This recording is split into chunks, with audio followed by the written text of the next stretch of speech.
Conversation today about an opt-out policy, optimizing your advanced mathematics pathway for student success. My name is Kyle Seib. I'm the Director of Post-Secondary and Workforce Readiness here at the E3 Alliance. With me today is Allison Duran. She's the Director of School Transformation. One of the cool parts about the conversation that we're jumping into today, and it's a passion point for both Allison and I, is we both come from the middle school and high school math classrooms, as well as leadership positions in central office, overseeing those math pathways. So when we talk about some of our own experiences today, we want to highlight some of that experience, but then also really lean into the conversations that you're having at your own district. So thanks for jumping on the ride today, and we will dive in. Flight plan for this morning. Really, I know you're here because of Senate Bill 2124, and we want to really talk through several things about it, and specifically some of the background to it, because as you might or might not know, E3 Alliance was one of the major contributors, authors, as well as supporters to and through this 2124 turning into legislation. So we want to talk about just a little bit of the background there, but then also get into what it isn't, so we can highlight what it is. Recognizing today, especially those of you coming from a district, that you're coming from one of three places. You're coming from already doing advanced math in middle school, already having a presence and a robust presence of Algebra 1 at the middle school level. And so you came today to make sure that everything you're doing is within alignment of 2124, and then there's some things that you might want to think about optimizing. You might be looking at your own math pathway today and saying, we need a shot in the arm. We want to look at a couple of things that we can do better. Or you're coming to today's conversation saying, hey, this is the first time. Because of 2124, we're jumping into this, and we want to know what's the best starting place. So to that end, I want to give you the kind of the grace for those next three bullets. You are the expert in your own community. You're the expert in your campus. You're the expert in your district. And you already have your district improvement plan. You have your district of innovation status, if you have one of those. Majority of us do.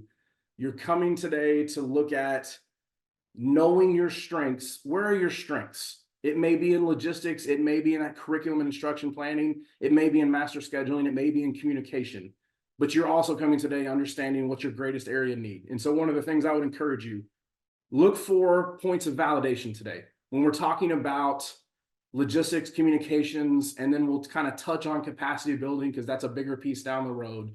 We want to talk about logistics and communication to set up your academic year 2024, 2025 to be the best fit, regardless of what scenario you're walking into, so that it can support that sliver of your plan that is related to your mathematics pathway.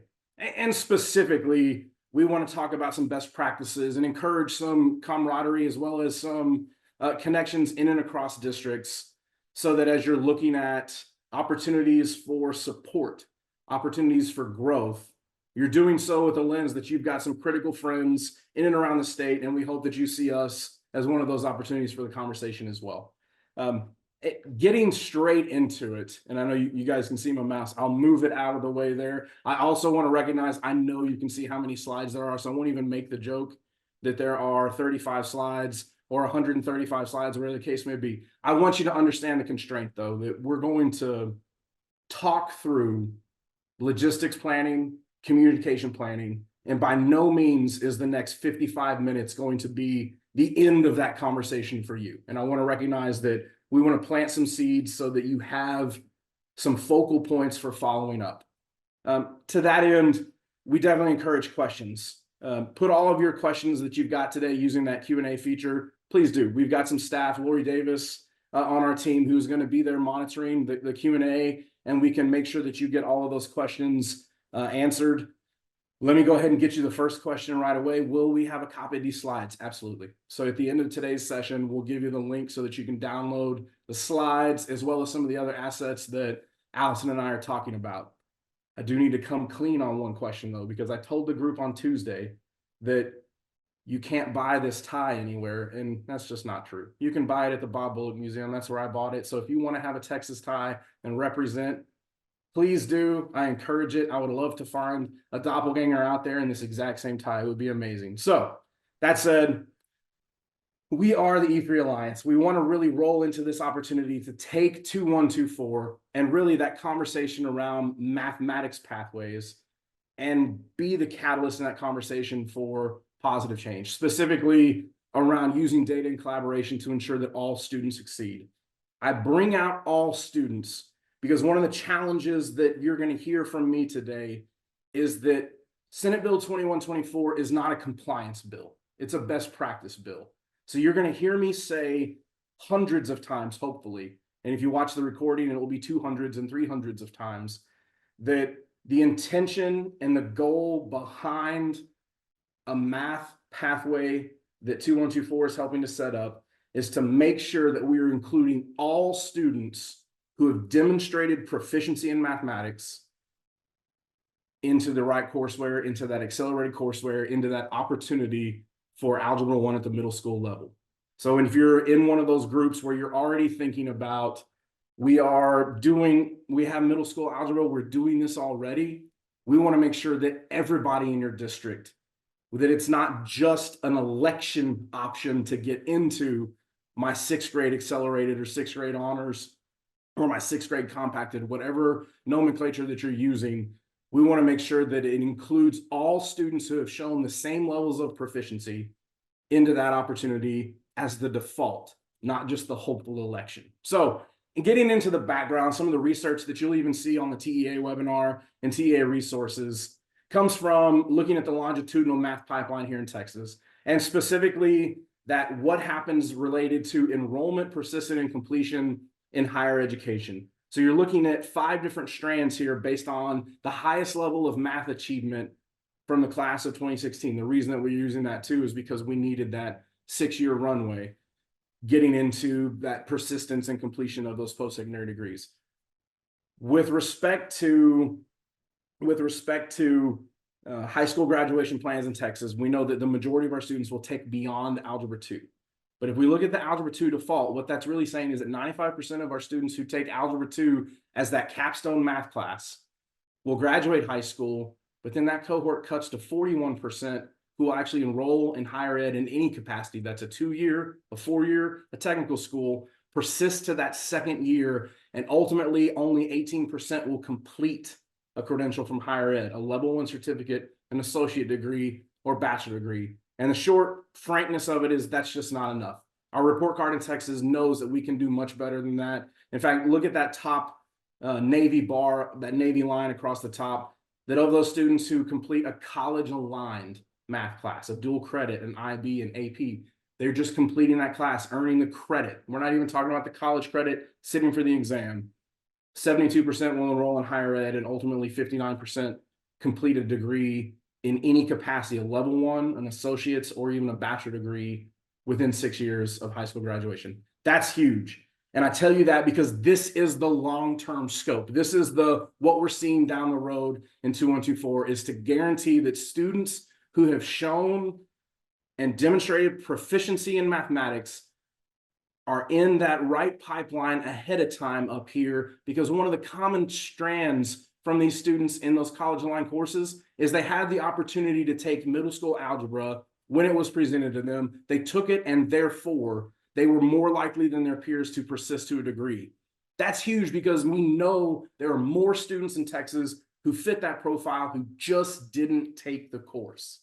In fact, I'm going to slide to the next screen here and then tell you, if 2124 had been in action for this current academic year, there would be 60,000 more students across the state of Texas who have already demonstrated proficiency like their peers that would have been in this advanced math pathway, but currently physically are not sitting in those courses because it was an elective option. It was something they had to choose and walk into. So one of the things, again, we want to make sure that all students who have demonstrated proficiency have that opportunity to jump in and know that this is the opportunity afforded to them.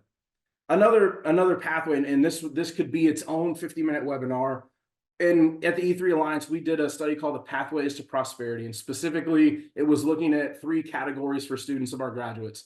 How many of them went directly to post-secondary, went directly to work in a livable wage, or directly to work below a livable wage. And what we were really curious about is what are the predictive factors in that first group, those that went to post-secondary, that went to a 2-year college or a 4-year university. What were some of the common themes? What are the predictive factors that we saw in their backgrounds and experiences that lent themselves to post-secondary enrollment? And you're seeing the top 5 list up here. Taking at least one dual credit course, taking at least one AP course, participating in early college, high school, and then depending on that specific CTE cluster, taking 5 semesters or receiving the IBC. This is huge because when we tease out those top 2, taking a math-aligned dual credit, a math-aligned AP was one of the strongest predictors. And again, by including all of the students who have demonstrated proficiency, we want to make sure that all of those students have an opportunity to jump into the highest correlated factors that can get them into post-secondary enrollment, so they're on that pathway to a degree completion in any capacity across all regions in Texas. Which means we've got to talk about what this isn't. Specifically, what Senate Bill 2124, it's not algebra for all. In fact, this is the best fit for students who have demonstrated proficiency. I told you were going to hear that quite a bit. It's not algebra for all. We're not saying every 8th grade student is ready to sit in Algebra 1 right at that moment. One of the principles of teaching and learning is that learning takes time. But we have students who are in that 5th and 6th grade year who have already shown that they are a little bit above their peers as far as that proficiency, and this is an opportunity they need to be part of. Specifically, that also means that we might have this misconception of, because we're putting more students in that advanced 6th grade, that advanced 7th grade, or even Algebra 1 in middle school, we're putting them in jeopardy in mathematics. Couldn't be further from the truth. Specifically, these are the same students. They're already showing, based on their assessments, that they're testing at the exact same levels of the students who are already sitting there. They just didn't choose to be in that pathway yet. What it isn't, it's not an unfunded mandate to hire math teachers. Although I will say on the recording, I wish it was a funded mandate so that you could buy any level of math teachers that you wanted. I wish that was the case. But it's really about capitalizing on your existing capacity. You have a district of innovation plan in place where you're looking at, oh my gosh, we might have to have an Algebra 1 teacher at the first time at the middle school, or geographically, we don't have a way to share across district lines. No. We're going to talk about that one a little bit. You're okay, but also remember, we're talking about down the road in that planning. So there's a little bit of runway if this is the first time you're setting up that opportunity. And then I think that's super important that this is the only on-ramp to Algebra 1 in middle school. By no means. In fact, this is an opportunity for you to really check some innovation. We have districts in and around Texas who have said, no, we're going to compact 6th grade down into 5th grade. For my elementary people in the crowd, you just went, oh, and I understand that. This is about fit in your community. When we're talking about being innovative for these multiple on-ramps into Algebra 1 in middle school, it's about you being that expert and understanding what fits us, what fits our models, what fits our vision, what fits the conversations that we are having as a district so that we can get more students into these pathways before, during, after, and through 6th grade. It truly is an opportunity to see this pathway for what it is, that it's a vertical stack that has the opportunity for you to really lean in to what you do well. And I think one of the things that's super important, and we'll talk a little bit more about this in detail, is it's not just using the STAR to identify students. You read the bill and said, yeah, but it shows that we have to use STAR to identify students. You're absolutely right. Part of the bill says you have to identify your high-performing 5th grade using STAR. But remember that or and conversation. In fact, when we're talking about a good parallel here, think of, and for my high school folks in the room, for my CTE directors in the room, for my assessment and accountability folks, think about multiple measures. Think about CCMR, College and Career Military Readiness. In order for a student in the state of Texas to show college and career military readiness related to accountability on TEA, they need to sit for an AP exam and qualify. They need to qualify for on-ramps credit. They need to take at least 3 hours of dual credit math or dual credit English or 9 hours of dual credit. They need to complete an IBC. All of these different checks, there's multiple boxes to be able to check there to say, yes, the student has made it. It's not about just using the star. We're going to segue immediately into how to identify students. This is an opportunity to say, no, the star and any one of these is the checkbox for this student to show that they are mathematically proficient, and demonstrating that proficiency means they're automatically enrolled in this 6th grade opportunity. That's the default, that it's not just using star to say, we're going to get all these students in, star and we want to get you empowered for what is the and there. So without further ado, let's drive right into those logistics. And the first thing about it is identifying students, like we were just talking about. Within the bill, there's 3 distinct areas that it says you have to use to identify students. But again, this is just setting up that if they check one of these 3 boxes, this means they're automatically enrolled. In the first box, that they're in the top 60, or in the 60th percentile or higher on a statewide assessment. Well, you know that that means star 1. But to save us a little bit of grief in mathematics conversation, that 60th percentile is the top 40%. So we're just going to continue to say the top 40% on star, the top 40% on a local assessment or local measure, or they're in the top 40% of class rank. Again, remember the goal. This is about including all of these students who have demonstrated proficiency, but these are just the automatic enrollment criteria. If these 3, and we'll talk about what your local measure in that that second bucket, these are just the, I have shown by way of my performance, I need to be in this class. As a district, hey, we found you in one of these 3 buckets. You're going to jump right in. You're by default enrolled in this accelerated sequence. This also doesn't mean this is the only way to get in. Let me say that again. This doesn't mean this is the only way to get in. If you have students and families who want to opt into this advanced math sequence, but they didn't test at the percentile levels and the top 40% and all of those things, just like your regular counseling conversations, and I see we have some directors of counseling, just like your regular counseling conversations where you have folks in the room who are wanting to jump into these or this math sequence. This is that old essentials, knowledge, and skills language, including but not limited to these 3 things. These are just the automatic enrollment criteria. But let's be real for a second.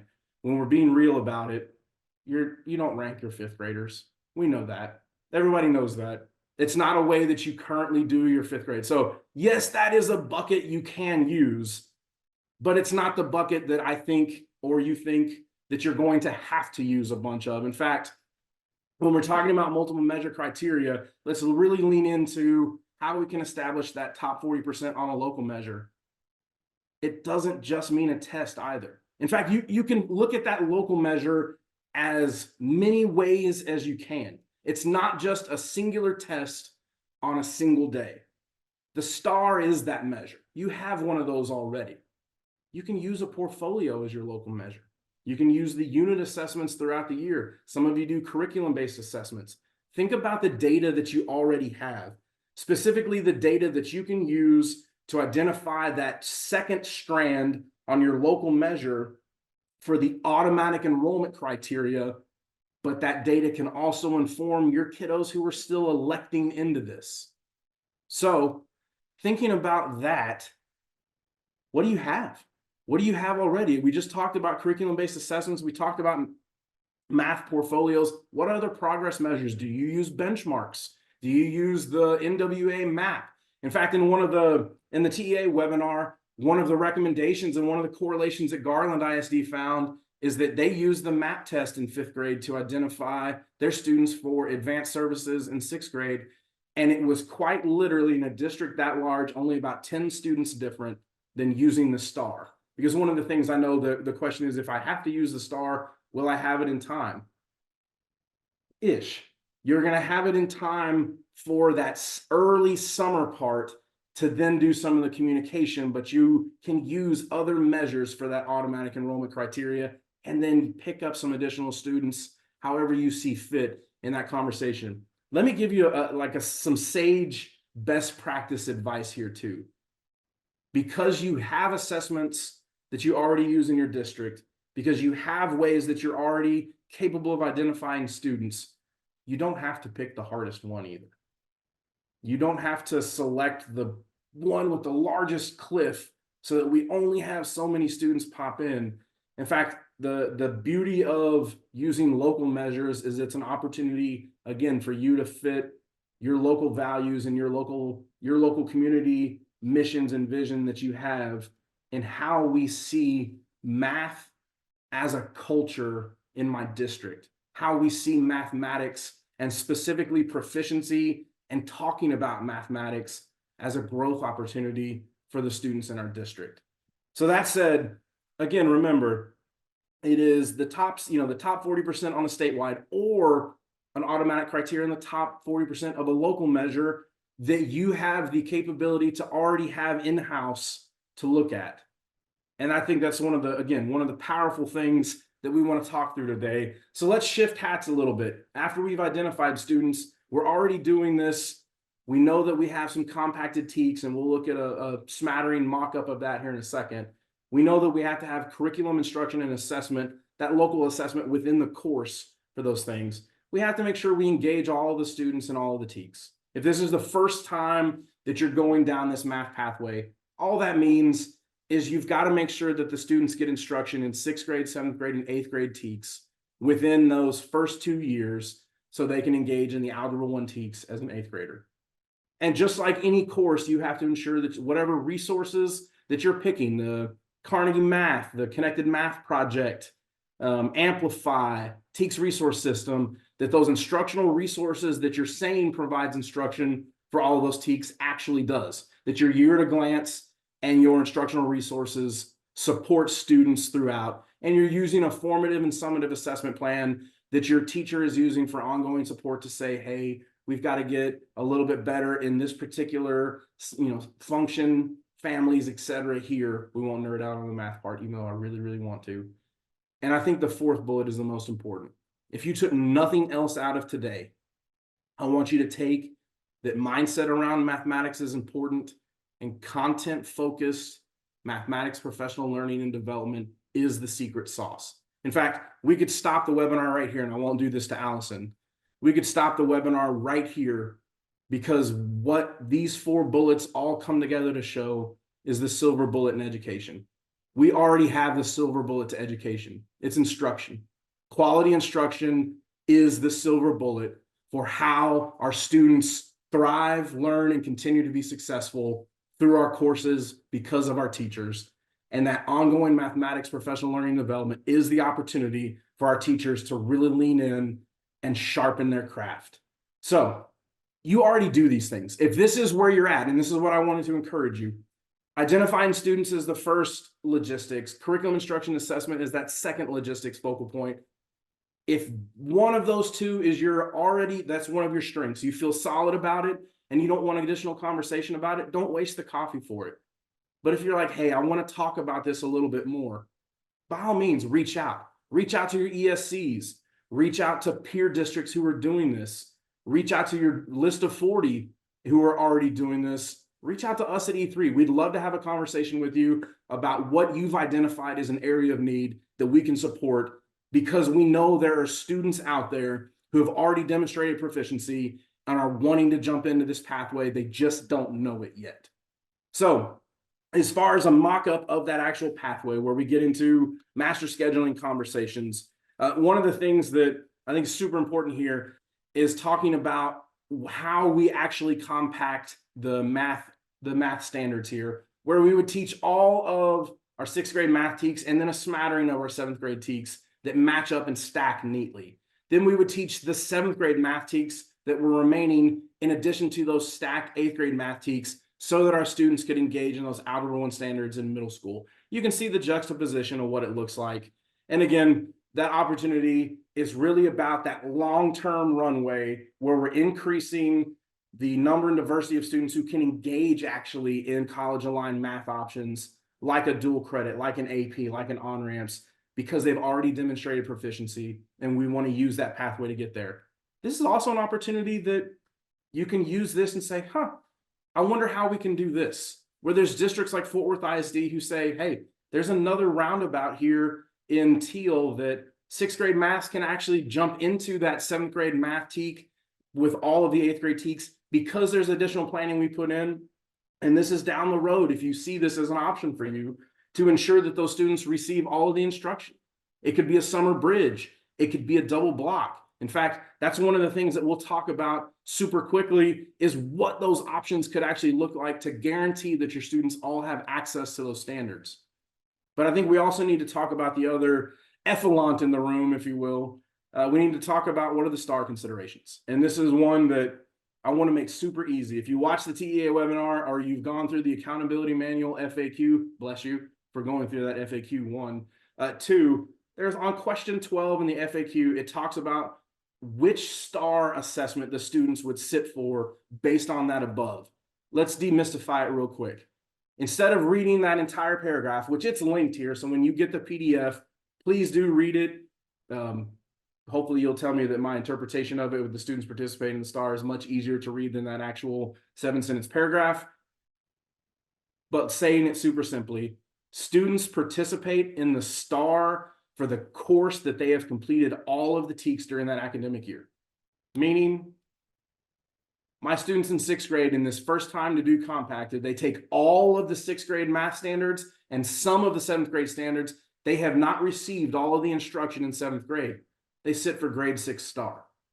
The next academic year, those students receive instruction in the remainder of the 7th grade TEKS, but we ensure that all of the 8th grade standards are covered. Therefore, the students sit for grade 8 STAR. And then for very obvious reasons, the students who complete all of the Algebra 1 standards in 8th grade would sit for the Algebra 1 EOC.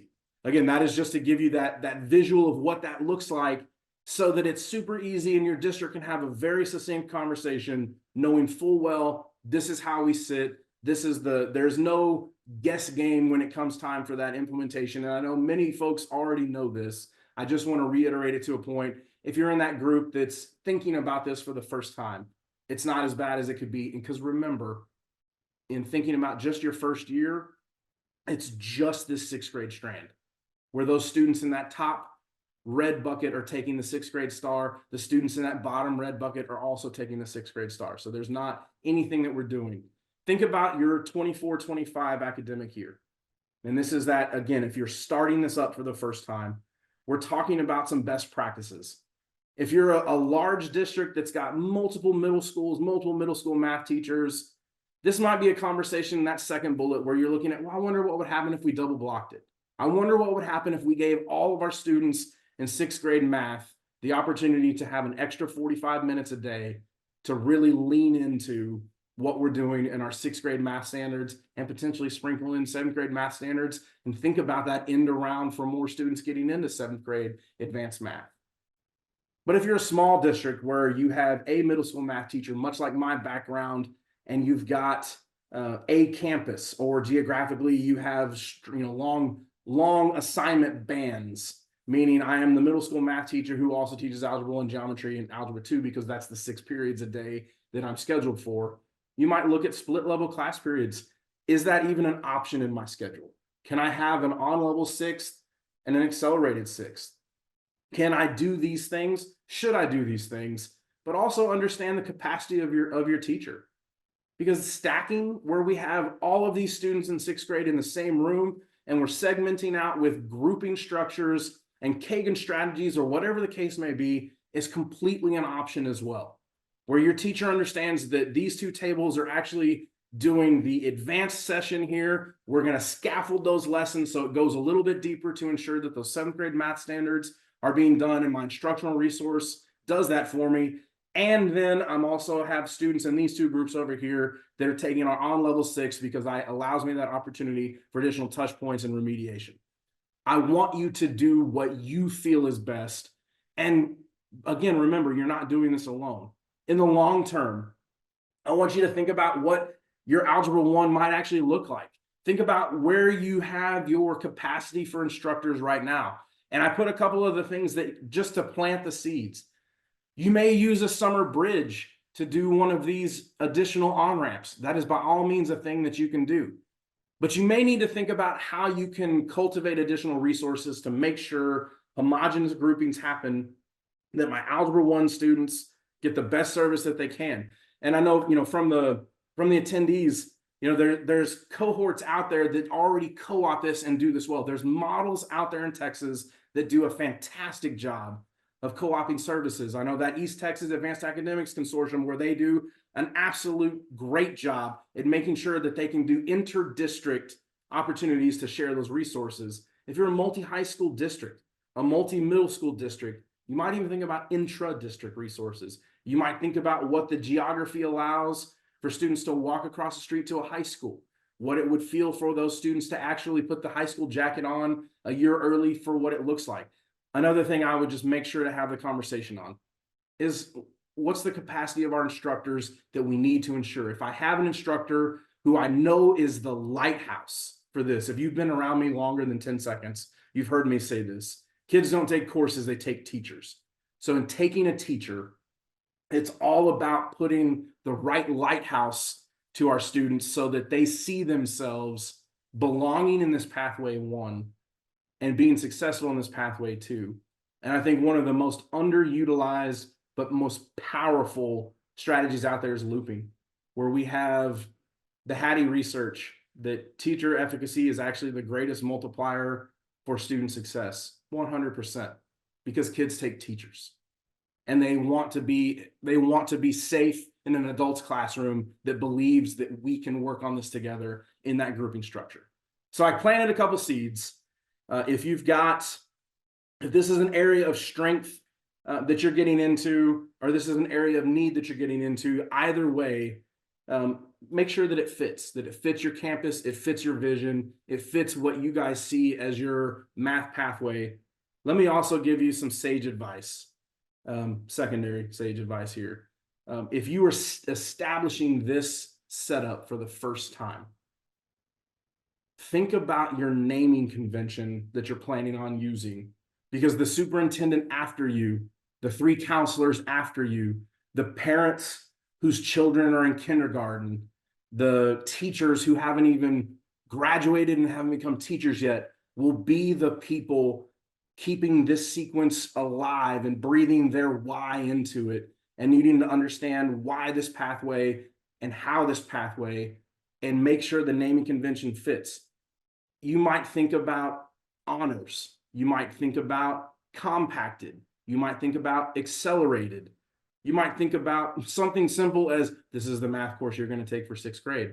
I don't know, the acronym is going to make your PEMS people happy, but think about making it so that the value system that you have in your district shows that 6th accelerated is different than 6th because of this Algebra 1 opportunity here. And we want as many students through our automatic criteria as well as elective criteria to be here because it fits academically where they're at, because they've already demonstrated proficiency. If you're getting into this space and you're worried about, what about my teacher certifications? Remember, that's a little bit down the road.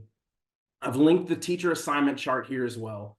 But if you're worried about that Algebra 1 teacher, just remember the little caveat in that assignment chart that math grades 4 through 8 can teach. That certification can teach that particular course, Algebra 1 in middle school. And we get the question quite a lot, what about my District of Innovation status? Absolutely, it still fits. Absolutely, your DOI status still fits. Make sure that you have that teacher certification element as one of your innovations there. And also, if you don't, I know that review period happens 25, 26, 27 for most of the applications. So you've got a little bit of runway there. If we did nothing else today, talk about and I'll hand it over to Allison to really give you guys the next best fit mindset of anything else, the mindset and culture that you've got around mathematics, and really cultivating that sense of belonging in a math culture. If you did nothing else but just establish the curriculum and spent the rest of your next 365 days focusing on how we at Texline, how we at Birdville, how we at Seminole believe in mathematics success for our students, your advanced accelerated, your math pathway, your campus culture, and your student achievement and sense of belonging will go off the charts. Fostering this mindset matters more. And we want to talk to you about how we can foster that in looking at your communication plan. So Allison, take it away. Thanks, Kyle. Yeah, and Kyle just really set us up for the communication piece, right? Those logistics are really going to be the key and the foundation of building that communication plan and that messaging off of that. So looking into this, first, we really want to talk about why communication and messaging is so important. Making sure that everyone is on the same page, right? Really clear is kind here. If we have things documented and detailed in those documents, specifically exactly what this looks like, it just leaves the unknown like squashed, right? So making sure that all of those documents are very detailed and clear is going to help you immensely in this process. Really looking at setting that foundation strong and doing that with shaping that language in these documents. So really coming across with that strong why.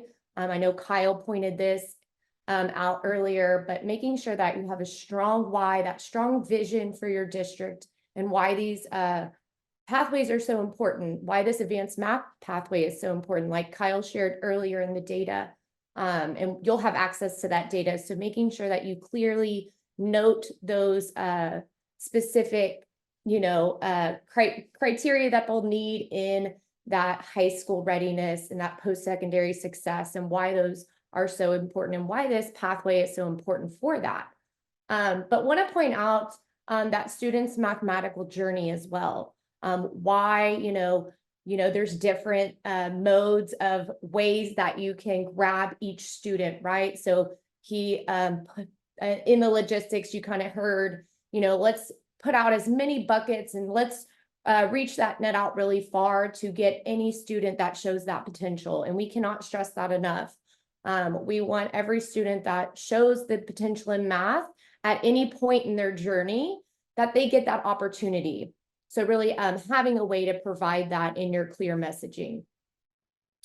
And then looking at, next we'll move to the in external communication. So really looking at when TEA set out their guidelines, they said we need to make sure that we clearly communicate 2 weeks prior the first day of school, these 5 things. So making sure that program purpose is in there. So that advanced mathematics pathway, that purpose is set and in clear communication to our families. Making sure that we have our pathways laid out and what that looks beyond middle school, right? And what content will be covered in those mathematic pathways. And then really the supports that are going to be necessary to support your students in your district. So want to stress, we'll stress a little bit later in our requirements, or what we're recommending is that we're not just supporting students in our advanced math pathways, but in all of our pathways as well. So what support resources are specific to our advanced math pathway, but then you might have some additional supports that are for all students. And then with this, since it's an opt-out, we're opting all of our students in, we'll have families are given that right to opt their student out. So what is that process and laying that out for families if they choose that this isn't the right fit for their student? And then making sure that that's clearly communicated throughout your district. What we don't want is that system to be very easy, because we've identified these students as showing the potential. So we do want to keep them in this pathway. So when you lay that out in your district, ensure that everybody is very clear on that process, because what you don't want is a breakdown from a teacher who is talking to a parent, and then they get a different message from the counselor at the school, right? When they go to drop the class. We want to make sure that that message is very clear and consistent, and that that process is clear to everyone. Who needs to sign off on that withdrawal from that course, right? Is it just a parent signature? Or I've seen districts where they do a parent signature, they get the teacher's signature, right? Then they go and have to have a meeting with their counselor. And then if it gets approved through their counselor, they then lastly have a committee meeting where the principal gets involved. right? So really making sure that at each point in that process of trying to get out of that pathway or get to a different pathway, that they know the reasons why they were put on this pathway and why this pathway, what that vision is, what the purpose of this pathway will do for them in their future, so that they have that opportunity to get those resources that are available, right?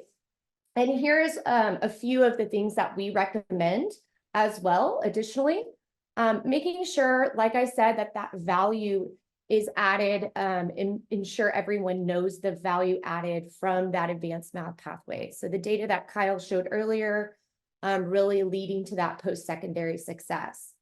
And then also, if you're a district who is going to provide on-ramps at different points in their mathematical journey, which we totally recommend, but we understand that the capacity of your district might be in a different place at this moment, but really looking at when can we capture students at different times, right? When they start to show that potential in mathematics. And what does that process look like? Clearly communicating that to our parents and our families, and even our teachers and our staff.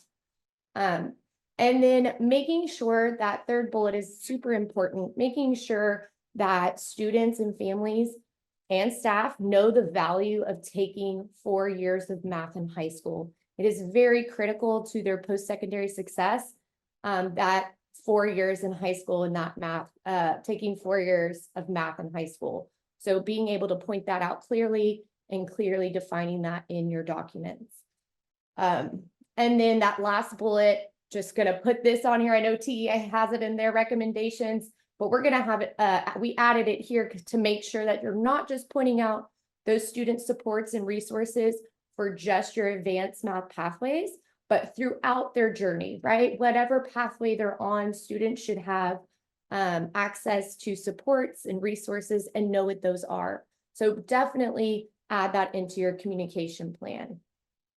So now we're going to look a little bit into internal communication. And this is going to be huge. We really want to lead in on internal communication because we think that that's really where this messaging starts, right? And where it can be the strongest so that that external communication will run smoothly. So really think about when you're convening on, if you haven't really started diving into this work yet, who are you going to get in the room and make sure that they are a part of this conversation? And that's going to be critical when we talk about the logistics part that Kyle was talking about, who's involved, setting our criteria, right, of how we're going to capture all of these students that show the potential to be in this pathway, and really keeping them engaged in that process throughout so that they know exactly why these students were selected. I know that, you know, I've helped districts in the past kind of identify who they were going to choose for this stakeholder convening, but really thinking about counselors that are going to be answering questions, they need to know and be involved in the process. The teachers that will teach these courses need to be involved in this process so they know exactly why we selected students, and then how the process works for, you know, if a student is needing more support, what does that look like? How do I offer them additional support? And then if they choose to, for whatever reason, try to get to a different pathway, if that advanced math pathway wasn't for them, what is that exit criteria, right? So just being able to get all of these people in the room so that we can clearly communicate not only internally between each other, but make sure that we provide that messaging later externally to our families and to our students as well. And then, and that's really going to set you up for that first bullet, right? I kind of already talked about this, but really want to reiterate how important it will be to have all of those people on board so that they can really be your messengers and broadcast that why, right? Our purpose, our math vision for our district. And then really setting up your how, like they know the logistics like the back of their hand. You don't want one person, like Kyle was saying, you don't want one person to be the runner of the whole system, because what happens is if Kyle's my mathematics director or my math guy that's, you know, putting this system into place, if he leaves next year, Then we have to figure out, what did Kyle do, right? I can't remember exactly how he messaged this. So we want to make sure that there's more people at the table, so that if Kyle were to get a promotion and leave, that system keeps operating like it should. And then really going into the what, and really talking about shifting the mindsets.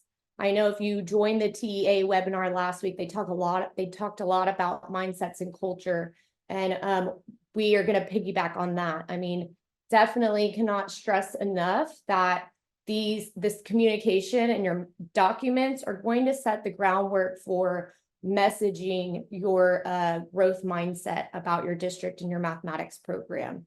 So ensuring that all of those documents are set with asset-based language, and really talking about growth mindsets and the power of yet, right? So molding your students to really think about how they can grow themselves. So measuring themselves and not others, right? Or their emphasis is on their growth in a content, in an area, instead of their grades. So not looking at just their numerical value, but look how far I've come in this content or in this area in my mathematics journey. So that all leading to our external and internal communication, and really looking at the platforms for those.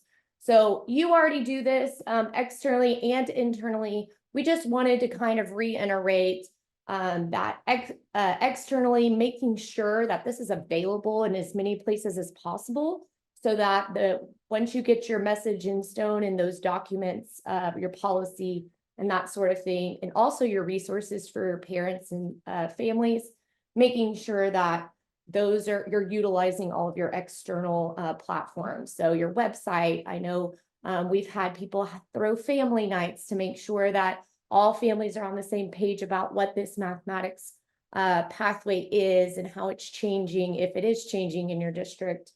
And then having those academic nights so that y'all can highlight what you're doing as a district, and all of the supports and resources that you have available. And then going into that internal, and I'm going to focus here, and I think that's where you should really be focusing on if you're kind of swaying on where should I start first. It's definitely that internal messaging, and thinking about, I know we throw a lot at teachers and staff at the beginning of the year, and you've probably already noted or maybe asterisked, ooh, some of this needs to go out in the at the beginning of the year in August. But think about how much information gets thrown at them in August, and some of that information might get lost.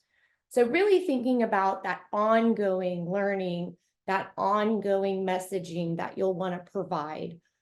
This really isn't a one and done messaging or communication of why math pathways are important, or why keeping a student on an advanced pathway is important.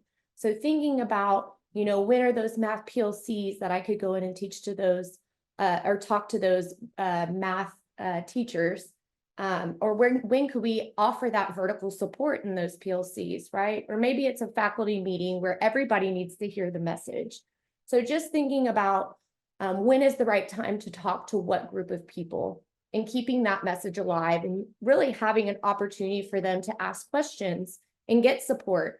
I know that Kyle was talking about, really providing that professional learning, and really, if you don't take anything else today, but that nugget, please strengthen that for your teachers, because the more that teachers learn, the more that students learn, and we all know that. So making sure that we can strengthen their content knowledge will definitely play out for the better for your students. All right, so we talked a lot. I'm going to give you kind of a like what we did and then where we're going. So what we did, Kyle talked to you a lot about the logistics. Really, these are the 3 buckets we kind of want to, remind you about. Have a plan to identify students, and then really look at your curriculum and instruction and your resources. What do we have? What do we need, right? Then look at that master schedule. I know Kyle went over some creative things that you could do with your master schedule based on your capacity in your district. So really thinking about that. And then moving into that communication piece, right? How are we going to communicate this? Making sure that we have that asset-based language about our students, no matter what pathway they're in, and that our external and internal documents say those things so that we can really stress the why, the what and the how, and keep that asset-based language. And then moving on, we'll be offering at least one webinar in the fall about building capacity. And this is going to be a big area. This is the one that me and Kyle were kind of stressing, having a plan for that ongoing math-focused professional development and learning. What does that long-term planning look like? What are those pockets of time that are available for teachers to learn from each other and learn to do their craft better, even better than they already are? All right, I think next we have some options for questions. We haven't seen any questions come through the chat, so if you're typing those, please get those in there so we can answer them. Or if you think about it later, we'll show up our emails in a little bit and you can ask them directly to us. But here are some ways that E3 can support you if you are getting started in any one of those 3 buckets I just looked at: the logistics, the communication, or the building capacity. We will be providing implementation workshops throughout the year and throughout the summer. So if that is something that in one of those areas is something that you're struggling with, or that is an area of need, please reach out and we will, that second bullet, we will have a consultation and see how we could help. And then we will be providing this flyer. It's the E3 Best Practice in Math Equity guide. And this gives you a lot of that background stuff that Kyle was telling you about that really is going to strengthen your why for your district. So we really wanted to give you that data in order for you to use that as you see fit. In the next month or so, we will be dropping a needs assessment onto our website. When that is ready and when that drops, we will definitely email this registrant list. So be looking for that. We will email you the link, and that'll just be a kind of a checklist to make sure you're on the right track. So if you see that checklist and there's something on there that you're like, oh, I need to know more about that, definitely reach out. And then we will, in the resources today, be providing you with those TEA letter templates for the families that they showed you on Thursday, if you were able to attend last Thursday. We were able to help them curate those. So if you have any questions about any of those templates, please reach out. We can help you even with the language if you need to adapt those in any way. We just really want to thank you for joining us today. We will be staying on to answer any questions that come through the chat, but there's a QR code to our resources today, and we will be sending those out along with the recording to the webinar. So if you had someone that needs to see these resources, definitely share with them. Also, Marco Pisana is our school partnership specialist. So if you would like to get in touch with us about maybe scheduling one of those workshops, reach out to him or us. Any of us will be able to set up that virtual consult and see exactly what you need.